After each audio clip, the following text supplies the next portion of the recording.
ជំពូកទី12ព្រះពុទ្ធប្រោសបញ្ចវគិយភិក្ខុ2 ខែបន្ទាប់អំពីថ្ងៃដែលព្រះសមណគោតមបានត្រាស់ដឹងមកគឺនៅថ្ងៃ15កើតខែអាសាឍឆ្នាំរកានោះឯងព្រះពុទ្ធទ្រង់សម្ដែងនៅធម្មចក្រកប្បវត្តនសូត្រដើម្បីប្រោសបញ្ចវគិយភិក្ខុទាំង5អង្គនៅក្នុងព្រៃឥសីបត្តនមគតិយវ័នទៀបក្រុងពារាណសីពេលជួបនឹងព្រះពុទ្ធដំបូងព្រាហ្មណ៍ទាំង5អង្គរកកលកិច្ចចេញអំពីព្រះអង្គប៉ុន្តែបន្ទាប់ពីបានស្ដាប់ព្រះធម្មទេសនារបស់ព្រះពុទ្ធមកបញ្ចវគិយទាំង5អង្គក៏បែរជាមានជំនឿជឿជាក់ទៅលើព្រះអង្គវិញព្រមទាំងសូមបួសជាភិក្ខុក្នុងពេលនោះតែម្ដងទៅអសជិព្រាហ្មណ៍ដែលកំពុងអង្គុយភាវនាតបធរនៅក្នុងឧទ្យានមរិគតវៈនាព្រៃឥសិបត្តនមគតិយវ័ននោះបានក៏លេចឃើញព្រះសង្ឃមួយអង្គលឹមពីចម្ងាយកំពុងនិមន្តចូលមកតាមក្លោងទ្វារឧទ្យានពេលព្រះសង្ឃនោះនិមន្តចូលមកជិតដល់ទើបអសជិដឹងថាគ្មានអ្នកណាក្រៅពីព្រះសទ្ធត្ថគោតមឡើយអសជិព្រាហ្មណ៍ក៏ស្ទុះក្រោកម្នីទៅប្រាប់ដល់ភិក្ខុព្រាហ្មណ៍ជាសម្លាញ់4អង្គទៀតឲ្យបានដឹងផតយៈបានពោលប្រាប់សម្លាញ់នៃខ្លួនថាមនាលអវុសោទាំងឡាយសទ្ធត្ថគោតមនេះជាអ្នកប្រតិបត្តិដើម្បីលមោបបោះបង់មគ្គចោលទាំងពាក់កណ្ដាលផ្លូវជាអ្នកបរិភោគនៅបាយនិងទឹកដោះគោព្រមទាំងប្រឡែងលេងជាមួយក្មេងៗកូនអ្នកស្រុកទៀតផងសទ្ធត្ថនេះប្រមាថមើលងាយដល់ពួកយើងខ្លាំងណាស់នឹងធ្វើឲ្យពួកយើងអាប់អោនកិត្តិយសទៀតផងឥឡូវនេះព្រះអង្គនិមន្តមកហើយអាត្មាគិតថាពួកយើងមិនគួរថ្វាយបង្គំមិនគួរនាំគ្នាក្រោកទទួលនិងមិនគួរទទួលយកបាតអំពីព្រះអង្គឡើយប៉ុន្តែយើងត្រូវតែក្រាលអាសនៈកន្ទេលបំរុងទុកបើព្រះអង្គចង់អង្គុយក៏អង្គុយទៅចុះបញ្ចវគិយភិក្ខុបដញ្ញានឹងគ្នាថាយើងមិនត្រូវស្វាគមន៍ព្រះសទ្ធត្ថជាដាច់ខាត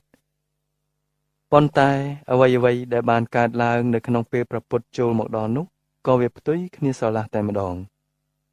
ពេលព្រះពុទ្ធយាងចូលដល់ក្នុងខ្លោងទ្វារនៃឧទ្យានបញ្ចវគិយទាំង5អង្គក៏ចាប់អារម្មណ៍យ៉ាងខ្លាំងនៅពន្លឺរស្មីដែលចែងចាំងចេញពីព្រះកាយរបស់ព្រះអង្គបញ្ចវគិទាំង5អង្គភ្លេចពាក្យបដញ្ញានឹងគ្នាអស់រលីងបែរជានាំគ្នាត្រេកអរហើយស្ទុះក្រោកឈរហើយរត់ទៅទទួលព្រះពុទ្ធដោយមិនដឹងខ្លួនព្រះពុទ្ធហាក់ដូចជាហុំព័ទ្ធជុំវិញដោយអាការៈនៃពន្លឺមួយជំហានដែលព្រះអង្គឈានបញ្ជាក់នៅកម្លាំងទឹកចិត្តដែលកម្ររកបានការសម្លឹងយ៉ាងយកចិត្តទុកដាក់របស់ព្រះអង្គអាចធ្វើឲ្យអន្តរាយដល់ចេតនារបស់បញ្ចវគិទាំង5អង្គដែលចង់ថាធ្វើប្រងើយកន្តើយនិងមើលងាយព្រះអង្គកោណ្ឌញ្ញព្រាហ្មណ៍ស្ទុះទៅជិតព្រះអង្គរួចក៏ទទួលយកបាតអំពីព្រះអង្គមហានាមស្ទុះទៅដងទឹកយកមកប្រគេនព្រះអង្គលាងព្រះហស្ថនិងព្រះបាទផតយៈទាញយកកន្ទេលមកក្រាលថ្វាយវបៈរកបានផ្លិតស្លឹកត្នោតមួយក៏យកមកបក់ថ្វាយព្រះអង្គអសជិឈរនៅជ្រុងម្ខាងមីងមាំងមិនដឹងជាធ្វើអ្វីកើតបន្ទាប់ពីព្រះពុទ្ធលាងជម្រះព្រះហស្ថនិងព្រះបាទរួចមកទើបអសជិដឹងថាខ្លួនត្រូវចាក់ទឹកក្តៅអ៊ុនមួយផ្តិលទៀតថ្វាយព្រះអង្គពេលនោះបញ្ចវគិនាំគ្នាហៅព្រះពុទ្ធដោយចំព្រះនាមថាសទ្ធត្ថព្រមទាំងអវុសោផងភិក្ខុទាំង5អង្គអង្គុយព័ទ្ធជុំវិញព្រះពុទ្ធលើកហដ្ឋាប្រណម្យហើយទតឆ្ពោះត្រង់ចំពោះព្រះភ័ក្ត្រព្រះសាស្តាដែលព្រះអង្គកំពុងតែទតមើលដោយសុភាពមកកាន់ភិក្ខុទាំង5អង្គនោះហើយព្រះពុទ្ធទ្រង់មានព្រះតម្រាស់ថាមនាលអវុសោទាំងឡាយតថាគតបានឆ្ងាយចាកកិលេសរួចអស់ហើយតថាគតបានរកឃើញនៅព្រះសម្មាសម្ពោធិញ្ញាណដ៏ឧត្តមដោយខ្លួនតថាគតផ្ទាល់ហើយចូលអ្នកទាំងឡាយតម្កល់នៅសោតប្រាសាទរងចាំស្ដាប់នៅអមតធម៌នេះចុះតថាគតនឹងសម្ដែងនៅធម៌នេះដល់កុលបុត្រទាំងឡាយដែលចាកចោលផ្ទះហើយមកបួស ដើម្បីជាប្រយោជន៍ដល់អនុត្តរធម៌បើអ្នកទាំងឡាយណាបានប្រតិបត្តិតាមពាក្យព្រានប្រដៅរបស់តថាគតហើយអ្នកទាំងនោះពុំយូរឡើយក៏នឹងបានយល់ច្បាស់ដោយបញ្ញាខ្លួនឯងនៅអនុត្តរធម៌ដែលជាទីបំផុតនៃមគ្គព្រហ្មចរិយៈរួចនឹងបានសម្រេចសម្រានទៅដោយអរិយាបថទាំង4គឺដេកដើរឈរនិងអង្គុយអសជិភក្ខុហាក់ជឿពាក់កណ្ដាលពុំជឿពាក់កណ្ដាលនៅព្រះពុទ្ធដីកានេះភក្ខុ4អង្គទៀតប្រហែលជាមានការចាប់អារម្មណ៍ដូចជាអសជិភក្ខុដែរដោយគ្មានភក្ខុអង្គណាបញ្ចេញយោបល់អស់មួយស្របក់មកទើបកោនដាញ់ពោលឡើងដោយរបូតមាត់ថាមនាលអវុសោគោដមព្រះអង្គមិនទាន់ទាំងបានត្រាស់ដឹងនៅឧត្តរិមនុស្សធម៌ផងដែលជាធម៌វិសេសដោយញាណនិងទស្សនៈដ៏ឧត្តមអាចកំចាត់បងនៅកិលេសដោយការប្រព្រឹត្តផ្សេងដោយការប្រតិបត្តិផងដោយអំពើដែលអ្នកដទៃធ្វើតាមបានដោយកម្រផងនិងឥឡូវនេះក៏ព្រះអង្គប្រតិបត្តិដើម្បីលមោបច្រើនផងនិងឃ្លាតចាកព្យាយាមផងតើឲ្យពួកយើងជឿព្រះអង្គថាជាអ្នកបានរកឃើញផ្លូវត្រាស់ដឹងនោះដោយមិនកើតព្រះពុទ្ធតតឆ្ពោះទៅកាន់ភក្ខុកោណ្ឌញ្ញហើយទ្រង់ត្រាស់សួរថាមើលកោណ្ឌញ្ញអ្នកធ្លាប់ស្គាល់តថាគតយូរណាស់មកហើយតើរាល់ពេលទាំងអស់នោះតថាគតដែលបានភូតភរអ្នកដែរឬទេកោណ្ឌញ្ញក៏ឆ្លើយថាពិតជាមិនដែលមានទេព្រះអង្គខ្ញុំមិនដែលឮព្រះអង្គពោលពាក្យកុហកសោះឡើយព្រះពុទ្ធទ្រង់ត្រាស់បន្តថាបើដូច្នោះមែនសូមសម្លាញ់ទាំងឡាយផ្ទៀងសោតាស្ដាប់តថាគតឲ្យបានច្បាស់នៅអមតៈធម៌ដែលតថាគតបានរកឃើញនោះចុះមនាលអ្នកទាំងឡាយអ្នកពិតជាមនុស្សមានភ័ព្វសំណាងធំណាស់ដោយបានស្ដាប់នៅអមតៈធម៌ដែលជាផ្លូវដ៏ប្រសើរនេះមុនគេបង្អស់ធម៌នេះមិនមែនជាលទ្ធផលនៃការសញ្ជឹងគិតទេតែជាផលដែលបានមកពីការពិសោធន៍របស់តថាគតផ្ទាល់តែម្ដងកោណ្ឌញ្ញភក្ខុលើកដៃប្រណម្យហើយពោលជំនួសភក្ខុជាមិត្តសម្លាញ់នៃខ្លួនថាបបិទ្ធសម្លាញ់គោដមសូមព្រះអង្គបង្ហាញពួកយើងឲ្យបានដឹងអំពីមេត្តាធម៌និងផ្លូវដ៏ប្រសើរគឺអរិយមគ្គរបស់ព្រះអង្គនោះផងមើលព្រះពុទ្ធចាប់ផ្ដើមសម្ដែងនៅអន្តធម៌គឺធម៌ថោកទាបពីរប្រការប្រាប់បញ្ចវគិថាមនាលអវុសោទាំងឡាយមានធម៌អមសងខាងពីរប្រការដែលមនុស្សនៅលើមគ្គឬបព្វជិតត្រូវជៀសវាងនិងមិនគួរសែបគប់ធម៌អមសងខាងទាំងពីរប្រការនោះគឺទី1ការជំរុញខ្លួនឲ្យធ្លាក់ទៅក្នុងអន្លង់កាមកិលេសដែលជារបស់ពុទ្ធជនទី2ការប្រឹងធ្វើតបកម្មដែលបង្អត់ធ្វើបាបខ្លួនឯងឲ្យលំបាកវេទនានៅពេលដែលខ្លួនកំពុងត្រូវការជៀសមិនរួចនៅឡើយអន្តធម៌ធម៌ថោកទាបទាំងពីរប្រការនេះមានលក្ខណៈថោកទាបជាធម៌អ្នកស្រុកមិនមែនជាធម៌របស់អរិយបុគ្គលឡើយអន្តធម៌នេះតថាគតធ្លាប់បានសែបគប់និងប្រព្រឹត្តពីដើមរួចមកហើយបានយល់យ៉ាងច្បាស់ទើបតថាគតបោះបង់ចោលនៅពេលដែលធ្វើទុក្ករកិរិយានោះទៅផ្លូវខុសទាំងពីរយ៉ាងនេះមិនអាចនាំបុគ្គលឲ្យសម្រេចនៅពន្លឺត្រាស់ដឹងបានទេផ្លូវដ៏ប្រសើរដែលតថាគតបានរកឃើញនោះគឺផ្លូវកណ្ដាលឬក៏មជ្ឈិមបដិបទាដោយច្រានចោលនៅផ្លូវអមសងខាងទាំងពីរនេះនិងជាផ្លូវដ៏ត្រង់ដែលអាចនាំឲ្យអ្នកបដិបត្តិកើតមានចក្ខុបញ្ញាសម្រាប់ការត្រាស់ដឹងនៅអរិយសច្ចធម៌ដើម្បីព្រះនិព្វាននិងដើម្បីខ្សែផុតចាកទុក្ខផ្លូវដ៏ប្រសើរនោះប្រកបដោយអង្គ8ដែលហៅថាអរិយអដ្ឋង្គិកមគ្គគឺជាផ្លូវដែលតថាគតបានប្រតិបត្តិដោយខ្លួនឯងរួចមកហើយបានធ្វើឲ្យតថាគតសម្រេចនៅពន្លឺត្រាស់ដឹងផ្លូវដ៏ប្រសើរប្រកបដោយអង្គ8នោះគឺទី1សម្មាទិដ្ឋិការឃើញត្រូវការឃើញអរិយសច្ចធម៌ទី2សម្មាសង្កប្បៈការត្រេះរិះត្រូវគឺត្រេះរិះមិនបៀតបៀនមិនចង់បានទ្រព្យសម្បត្តិអ្នកដទៃនិងត្រេះរិះចិញ្ចកាម ទី3សម្មាវាចាការពោលពាក្យត្រូវគឺនិយាយតែពាក្យសម្ដីត្រឹមត្រូវវាចាឧច្ចយទុច្ចរិត4គឺវាចាមុសាវាទ1ការពោលពាក្យមិនពិតវាចាគឺការពោលពាក្យញុះញង់បំបែកបំបាក់វាចាការជេរប្រតិចផ្ដាសានិងឌៀមដាមនិងវាចាការនិយាយលេងឥតប្រយោជន៍ទី4សម្មាកម្មន្តៈការងារត្រូវគឺការប្រកបការងារដោយសុចរិតយុត្តិធម៌វាចាកាយទុច្ចរិត3យ៉ាងគឺបាណា1គឺវាចាការសម្លាប់សត្វមានជីវិតអតនី1វាចាការលួចទ្រព្យសម្បត្តិអ្នកដទៃនិងការមេ1វាចាការប្រព្រឹត្តខុសក្នុងកាមតាមច្បាប់ដោយចាប់បង្ខំ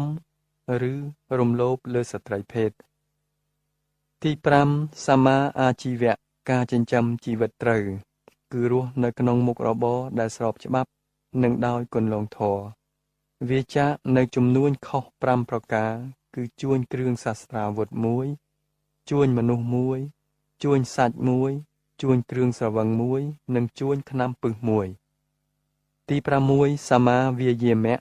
ការព្យាយាមត្រូវគឺព្យាយាមលះបាបដែលកើតរួចហើយ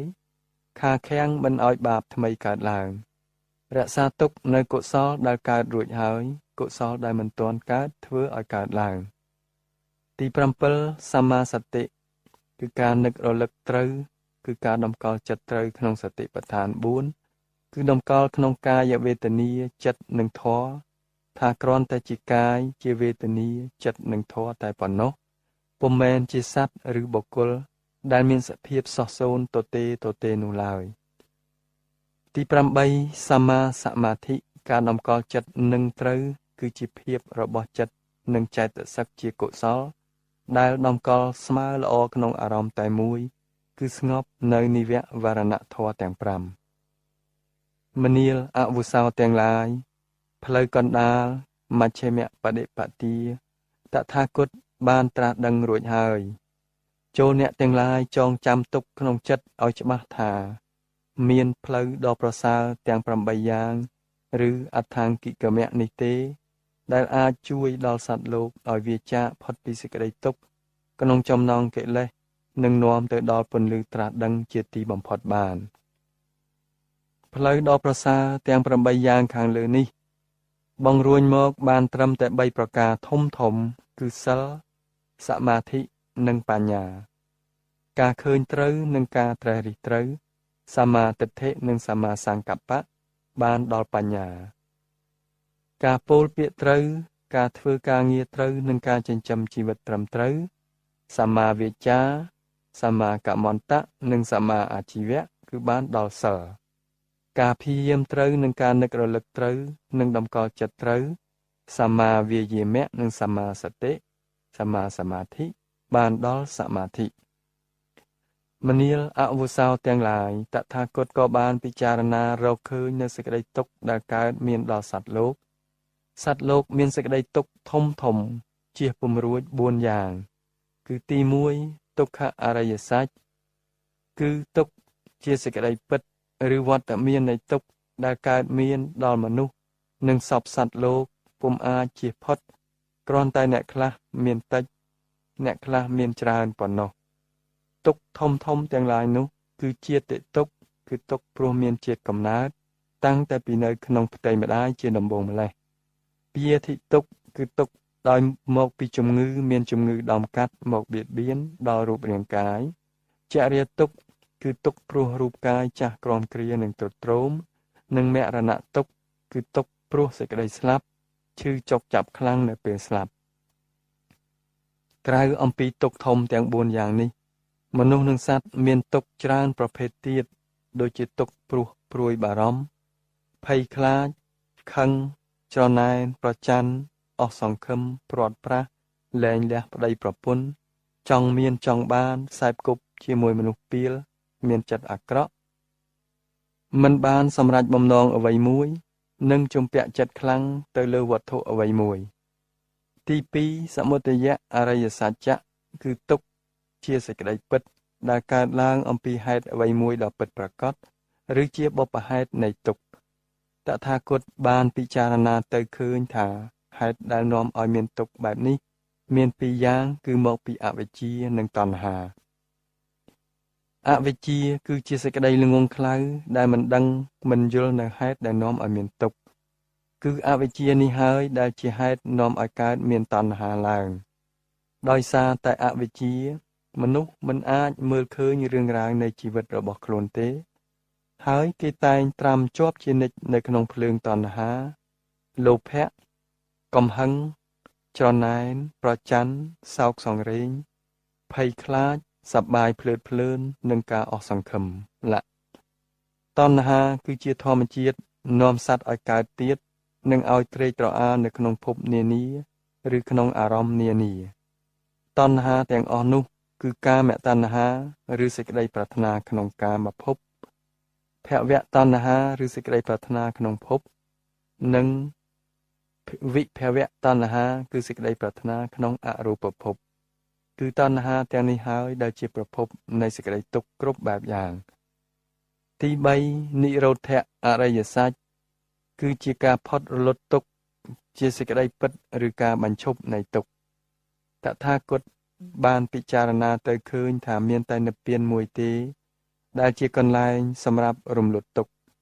ដើម្បីឲ្យបានផុតអំពីទុក្ខត្រូវតែកាត់ផ្ដាច់ឫសកែវរបស់វាគឺអវិជ្ជាឲ្យអស់ឡើងការយល់ដឹងនៅសច្ចៈនៃជីវិតអាចនាំមកនៅការបញ្ឈប់នៃទុក្ខជាទីបំផុតហើយក៏នាំឲ្យកើតមានសេចក្តីស្ងប់និងរីករាយនៅក្នុងចិត្តតថាគតប្រតិបត្តិតាមអរិយអដ្ឋង្គិកមៈជាផ្លូវដ៏ប្រសើរប្រកបដោយអង្គ8នេះទុក្ខជាមាគ៌ាសម្រាប់រំលត់ទុក្ខទី4មគ្គអរិយសច្ចៈគឺផ្លូវនាំឲ្យផុតទុក្ខជាសេចក្តីពិតឬផ្លូវរំលត់ទុក្ខតថាគតបានពិចារណាទៅឃើញថាមានតែការប្រតិបត្តិតាមផ្លូវកណ្ដាលឬមជ្ឈិមបដិបទានេះទេដែលអាចរំលត់ទុក្ខឆ្លងទៅដល់និព្វានបាននៅពេលដែលព្រះពុទ្ធកំពុងតែសម្ដែងនៅចតុរារិយសច្ចនេះធម្មចក្ខុឬភ្នែកមើលឃើញធម៌ប្រះចាកកិលេសនិងមន្ទិលក៏កើតមានដល់កោណ្ឌញ្ញភិក្ខុកោណ្ឌញ្ញបានពិចារណាឃើញថាសង្ខារទាំងឡាយដែលបានកើតឡើងហើយរមែងរលត់ទៅវិញជាធម្មតាព្រះអង្គបានក្រេបរសជាតិពន្លឺត្រាស់ដឹងដោយទឹកចិត្តរីករាយនិងច្បាស់លាស់ហើយកាលបើព្រះធម្មចក្ររបស់ព្រះមានព្រះភិក្ខទ្រង់សម្ដែងទៅដូចជាគេបង្វិលហើយតមៈទេវតាទាំងឡាយក៏បន្លឺនៅសពសាធុការថាព្រះធម្មចក្រនេះមិនមានចក្រដតីណាប្រសើរជាងឡើយទោះបីជាសមណៈក្តីព្រាហ្មណ៍ក្តីមាក្តីព្រហ្មក្តីជនណានីមួយក្តីនៅក្នុងលោកនេះមិនអាចប្រព្រឹត្តទៅបានឡើយឥឡូវនេះព្រះពុទ្ធគោតមទ្រង់ប្រព្រឹត្តទៅបានហើយនៅក្នុងអិសិបតនៈមគតិយវ័នទៀបក្រុងពារាណសីទេវតាទាំងឡាយនៅក្នុងឋានចតុមហារាជិកាបានឮសំឡេងរបស់តមៈទេវតាហើយក៏បន្លឺនៅសំឡេងនេះដូចគ្នាទេវតាទាំងឡាយនៅក្នុងឋានតាវតឹងបានឮសំឡេងចតុមហារាជិកាទេវតាក៏បន្លឺនៅសំឡេងនេះដូចគ្នាទេវតាទាំងឡាយនៅក្នុងឋានយាមីក្នុងឋានដុសិតក្នុងឋាននិមមានរដីបរនិមិត្តភវក្តីនៅក្នុងឋានព្រំក៏បានបន្លឺនៅសូរស័ព្ទសាធុការពរនេះដូចគ្នាដែរការឮសូរនេះបានលាន់ឮកងរំពងដល់ឋានព្រហ្មលោកហើយលោកធាតុទាំង 10000 ក៏កក្រើករំពើកញាប់ញ័រចម្ប្រប់ឡើងពន្លឺរស្មីដ៏ធំមហិមារកប្រមាណមិនបានគឺលើសអំពីអនុភាពរបស់ទេវតាទាំងឡាយក៏ភ្លឺចាំងប្រកបឡើងនៅក្នុងលោកយើងនេះព្រះពុទ្ធទ្រង់ចង្អុលទៅកាន់កោណ្ឌញ្ញភិក្ខុនិងបន្លឺនៅឧទានវិចារថាមើលណោភិក្ខុកោណ្ឌញ្ញបានត្រាស់ដឹងពិតប្រាកដហើយមើលណោកោណ្ឌញ្ញភិក្ខុបានទទួលមគ្គនៃពន្លឺត្រាស់ដឹងហើយនៅក្នុងគ្រានោះឯងកោណ្ឌញ្ញភិក្ខុបានឃើញបានដល់បានជឿសុបបានត្រាស់ដឹងនៅអរិយសច្ចធម៌ហើយ បានឆ្លងផុតសេចក្តីមន្ទិលសង្ស័យនិងបានដល់នូវសេចក្តីក្លៀវក្លាមិនជឿបុគ្គលដទៃណាក្រៅអំពីព្រះសាស្តាទៀតឡើយក៏ក្រាបបង្គំទូលព្រះពុទ្ធជាពាក្យយ៉ាងនេះថាបបិទ្ធព្រះអង្គដ៏ចម្រើនសូមទ្រង់ព្រះមេត្តាប្រោសខ្ញុំព្រះអង្គសូមបព្វជិនិងសូមឧបសម្បទានៅក្នុងសំណាក់ព្រះដ៏មានព្រះភិក្ខព្រះពុទ្ធទ្រង់ត្រាស់ទៅវិញនៅពាក្យយ៉ាងនេះថាមនាលអវុសោកោណ្ដាញ់អ្នកចូលជាភិក្ខុចុះចូលអ្នកប្រព្រឹត្តព្រហ្មចរិយធម៌ដើម្បីនឹងបានធ្វើនៅព្រះនិព្វានជាទីបំផុតនៃកងទុក្ខទាំងឡាយដោយប្រពៃចុះកោណ្ដាញ្ញភិក្ខុក៏មាននាមបញ្ញត្តិថាអញ្ញាកោណ្ដាញ្ញនឹងបានជាឯកតតៈគឺអ្នកស្គាល់នៅរាត្រីកាលដែលហៅថារតញ្ញូចាប់តាំងពីពេលនោះមកកាលឃើញសភាពបែបនេះកើតឡើងភិក្ខុ4អង្គទៀតក៏ស្រវាងើបទៅថ្វាយបង្គំសុំប្រគល់កាយថ្វាយខ្លួនធ្វើជាសាវកដែរពេលភិក្ខុទាំងអស់ត្រឡប់ទៅអង្គុយនៅក្នុងកន្លែងដ៏សមគួរវិញព្រះពុទ្ធទ្រង់ត្រាស់ថាមនាលអវុសោទាំងឡាយកុមារជាច្រើននៅឯឧរុវេលនិគមបាននាំគ្នាហៅតថាគតថាពុទ្ធៈពាក្យនេះជាពាក្យពិតពីព្រោះតថាគតបានត្រាស់ដឹងរួចហើយបញ្ចវគិយភិក្ខុបានសរសើរនៅគំនិតដ៏អស្ចារ្យនៃកុមារទាំងនោះក្នុងការប្រសិទ្ធនាមដែលមានន័យដ៏ល្អត្រឹមត្រូវហើយបានមូលមតិទទួលព្រះសមណគោតមធ្វើជាមហាសាស្ត្រាចារ្យហើយហៅព្រះអង្គថាព្រះពុទ្ធតរៀងទៅព្រះពុទ្ធទ្រង់ញញឹមនិងមានពុទ្ធដីកាថាសូមអ្នកទាំងឡាយខំហាត់រៀនដោយវិរិយភាពនៅគំនិតទូលំទូលាយនិងវៃឆ្លាតក្នុងរយៈតែ3ខែប៉ុណ្ណោះអ្នកនឹងបានសម្រេចផលនៃពន្លឺត្រាស់ដឹងជាប្រកបហើយដោយមានវិរិយភាពដ៏ខ្ពង់ខ្ពស់បញ្ចវគិយភិក្ខុបានយល់នៅព្រហ្មចរិយធម៌នៃការត្រាស់ដឹងយ៉ាងឆាប់រហ័សបំផុតអញ្ញាកោណ្ដាញ្ញភិក្ខុបានសម្រេចនៅលោកុត្តរធម៌មុនគេបង្អស់គឺបានសម្រេចសោតាបត្តផលនៅក្នុងថ្ងៃ15កើតខែពេញបូរមីខែអាសាឍឆ្នាំរកាបន្ទាប់មកព្រះមានព្រះភិក្ខទ្រង់ប្រទានអេហិភិក្ខុដល់វបៈក្នុងថ្ងៃ1រោចដល់ភិទ្ធយៈក្នុងថ្ងៃ2រោចដល់មហានាមក្នុងថ្ងៃ3រោចនិងដល់អសជិក្នុងថ្ងៃ4រោចភិក្ខុទាំង5អង្គបានទទួលឧបសម្បទាជាអេហិភិក្ខុនិងបានប្រព្រឹត្តនៅព្រហ្មចរិយធម៌ដើម្បីធ្វើនៅទីបំផុតនៃទុក្ខលុះព្រឹកស្អែកឡើងថ្ងៃ5រោចខែនឹងឆ្នាំដដែលព្រះពុទ្ធទ្រង់ទតឃើញឧបនិស្ស័យព្រះអរហន្តកើតមានដល់បញ្ចវគិទើបព្រះអង្គត្រាស់ហៅភិក្ខុទាំងឡាយមក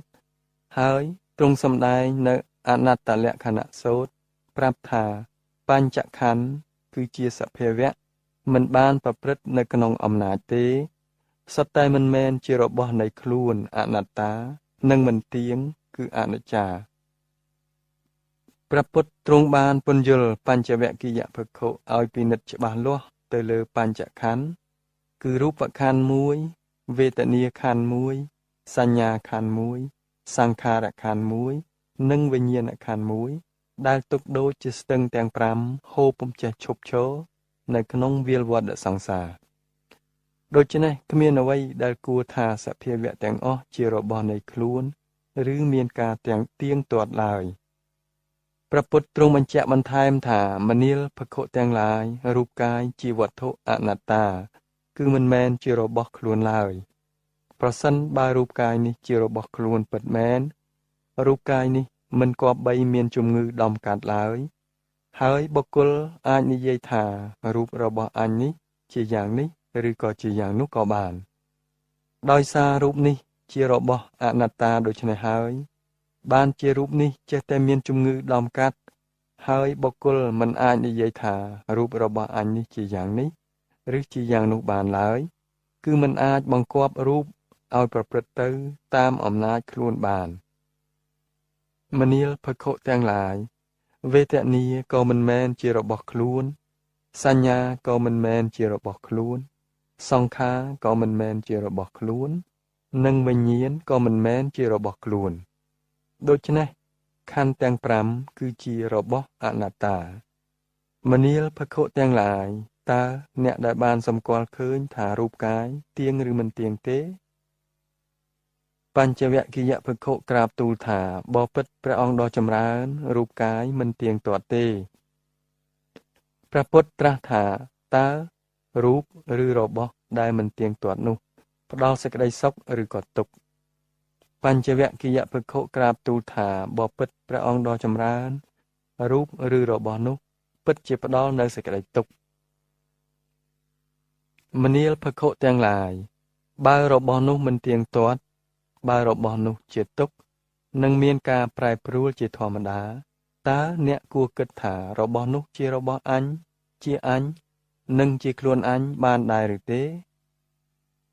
បបិទ្ធព្រះអង្គដ៏ចម្រើនយើងមិនគួរយល់ឃើញថាយ៉ាងនេះជារបស់អញនោះឡើយមនាលភិក្ខុទាំងឡាយតើវេទនាសញ្ញាសង្ខារនិងវិញ្ញាណទៀងឬមិនទៀងជាទុក្ខឬជាសុខគួរគិតថាជារបស់អញថាជាអញនិងជាខ្លួនអញដែរឬទេបបិទ្ធព្រះអង្គដ៏ចម្រើនវេទនាសញ្ញាសង្ខារនិងវិញ្ញាណក៏មិនទៀងដែរក៏ជាទុក្ខដែរក៏មិនត្រូវគិតថាជារបស់អញជាអញនិងជាខ្លួនអញឡើយព្រះអង្គត្រាស់បន្តទៀតថាមនាលភិក្ខុទាំងឡាយព្រោះហេតុនឹងហើយនៅក្នុងលោកនេះរូបណាមួយវេទនាណាមួយសញ្ញាណាមួយសង្ខារណាមួយនិងវិញ្ញាណណាមួយទោះជាអតីតកាលក្តីទោះជាអនាគតកាលក្តីទោះជាបច្ចុប្បន្នកាលក្តីទោះជាខាងក្នុងក្តីទោះជាខាងក្រៅក្តីទោះជាក្រោតក្រៀតក្តីទោះជាល្អិតល្អន់ក្តីទោះជាថោកទាបក្តីទោះជាឧត្តមក្តីទោះនៅក្នុងទីជិតក្តីទោះនៅក្នុងទីឆ្ងាយក្តីរូបនោះវេទនានោះសញ្ញានោះសង្ខារនោះនិងវិញ្ញាណនោះក៏គ្រាន់តែជារូបគ្រាន់តែជាវេទនាគ្រាន់តែជាសញ្ញាគ្រាន់តែជាសង្ខារនិងគ្រាន់តែជាវិញ្ញាណប៉ុណ្ណោះឯងអ្នកទាំងឡាយគួរគិតឃើញនៅសេចក្តីទាំងអស់នោះដោយប្រាជ្ញាចុះថានេះវាមិនមែនជារបស់អញនោះមិនមែនជាអញវានោះមិនមែនជាខ្លួនអញឡើយមនាលភិក្ខុទាំងឡាយអរិយសាវកស្ដាប់និងយល់ឃើញយ៉ាងនេះក៏មានសេចក្តីនឿយណាយនៅក្នុងរូបផងក្នុងវេទនាផងក្នុងសញ្ញាផងក្នុងសង្ខារផងនិងក្នុងវិញ្ញាណផងកាលបើមានសេចក្តីនឿយណាយយ៉ាងនេះហើយចិត្តក៏ផុតស្រឡះប្រះចាកដំរេកនិងអាសាវៈកាលបើចិត្តផុតស្រឡះអស់ហើយញាណនៃអរិយសាវកនោះក៏កើតមានឡើងប្រកាសថាជាចិត្តរបស់អាត្មាអញផុតស្រឡះអំពីអាសាវៈហើយអរិយសាវកនោះក៏បានដឹងដូច្នេះថាជាតិរបស់អាត្មាអញអស់ហើយមគ្គព្រហ្មចរិយាធម៌របស់អាត្មាអញក៏បានទៅផុតហើយកិច្ចគួរធ្វើអាត្មាអញបានធ្វើរួចហើយកិច្ចដទៃទៀតក្រៅអំពីនេះក៏មិនមានដល់អាត្មាអញទៀតទេបញ្ចវគិយភិក្ខុក៏មានចិត្តត្រេកអរចំពោះការសម្ដែងធម៌របស់ព្រះពុទ្ធជាម្ចាស់ចិត្តរបស់ភិក្ខុទាំង5អង្គក៏បានរួចស្រឡះចាកអាសវៈទាំងឡាយមិនពោលប្រកាន់ពាក្យថាអញឬយើងទៀតឡើយចិត្តរបស់ភិក្ខុទាំង5អង្គក៏បានរួចចាកអាសវៈទាំងពួងហើយក៏បានសម្រេចនៅព្រះអរហន្តជាស្ថាពរគ្រានោះហើយដែលព្រះអរហន្ត6អង្គប្រកាសមានឡើងមុនដំបូងបង្អស់នៅក្នុងលោកព្រះពុទ្ធមានព្រះពុទ្ធដីកាដោយសេចក្តីសោមនស្សរីករាយទៅកាន់ព្រះអរហន្តទាំង5អង្គនោះថាឥឡូវនេះយើងមានសហគមន៍ពិតប្រាកដហើយដែលហៅថាសង្ឃសង្ឃគឺជាគណៈនៃបព្វជិតដែលរស់នៅដោយចុះសម្រុងគ្នានិងយល់ធម៌ដោយយ៉ាងត្រាស់ដឹងយើងត្រូវនាំគ្នាយកក្របពូជនៃការត្រាស់ដឹងនេះទៅសាបព្រោះនៅលើថ្នាលមនុស្សលោកនៅសពទិសានុទិសនិងក្នុងពិភពលោកចាប់ពីពេលនេះតទៅចប់ជំពូកទី12